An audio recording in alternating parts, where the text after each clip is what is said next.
अगर आप मेरे चैनल पर नए हैं तो मेरे चैनल को लाइक करें, सब्सक्राइब करें, इसके साथ साथ बेल आइकन पर क्लिक करें। तो आइए चलते हैं वीडियो की तरफ। शेरशाह सूरी और हुमायूं की एक बार फिर अफवाज के आमने सामने हुए और एक दूसरे पर खूनी दरिंदों की तरह टूट पड़े और हर तरफ लाशों का ढेर लग गया। कुछ अरसे की लड़ाई के बाद शेरशाह सूरी को एक बहुत बड़ी फतह हासिल हुई, जबकि हुमायूं को शिकस्त से दो-चार होकर वापस लौटना पड़ा। कुछ ही अरसा बाद दोबारा शेरशाह सूरी और हुमायूं के दरमियान ज़बरदस्त जंग हुई और यह खूनी जंग के बाद यहाँ भी शेरशाह सूरी को फतह हासिल हुई और जंग में नाकामी के बाद हुमायूं को जान बचाकर हिंदुस्तान से फरार होना पड़ा। दूसरी जानिब 1537 में गुजरात के बहादुर शाह की वफात के बाद साबर शाह सल्तनत का नया हुक्मरान बनने के बाद इसने राजपूतों की तरफदारी शुरू कर दी और इसने पूरनमाल और क्वा का कंट्रोल भूपत राय और पूरनमाल के हाथों में दे दिया। भूपत राय के मरने के बाद सारा कंट्रोल पूरनमाल के हाथों में आ गया। 1542 में शेरशाह सूरी ने मालवा पर हमला किया और बिना किसी लड़ाई के मालवा को फतह कर लिया और साथ ही कादर शाह गुजरात की तरफ फरार हो गया। इस फतह के बाद शेरशाह सूरी ने सजाद खान को मालवा के गवर्नर का ओहदा दिया। इसके बाद पूरनमाल को शेरशाह सूरी के सामने पेश किया गया। शेरशाह सूरी के सामने हाजिर होते ही पूरन ने माफ़ी की दरख्वास्त की, जो कि कबूल कर ली गई और इसके बदले में पूरनमाल ने अपने भाई को शेरशाह सूरी की खिदमत के लिए पेश किया और वहाँ से जान बचा कर चला गया।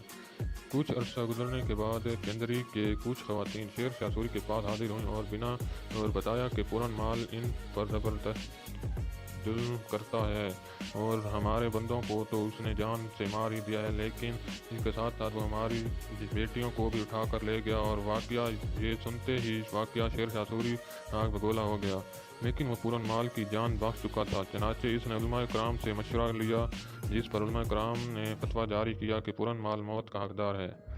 तो शेरशाह सूरी ने फ़ौज को मार्च का हुक्म दिया और कुछ दिन मुसाफत के बाद ये फ़ौज पूरनमाल के जंग के करीब पहुंची और इसे घेरे में ले लिया।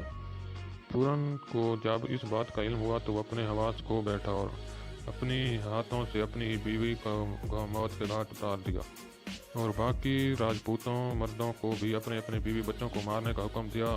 इन राजपूतों की 4000 दूसरी जानिब अफगान फ़ौज से हमला किया और थोड़ी सी जदोजहद के बाद पूरन और इसके साथियों को मौत की नींद सुला दिया गया।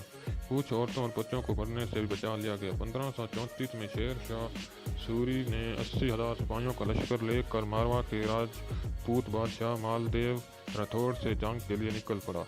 राठौड़ 50,000 सिपाहियों के हमरा शेर शाह का इंतजार कर रहा था। शेर शाह ने दारुल हुकूमत की मार्च की बजाय एक गांव सेम्पल में पड़ाव डालने का फैसला किया, जो कि तिब्बत से 10 किलोमीटर के फासले पर था।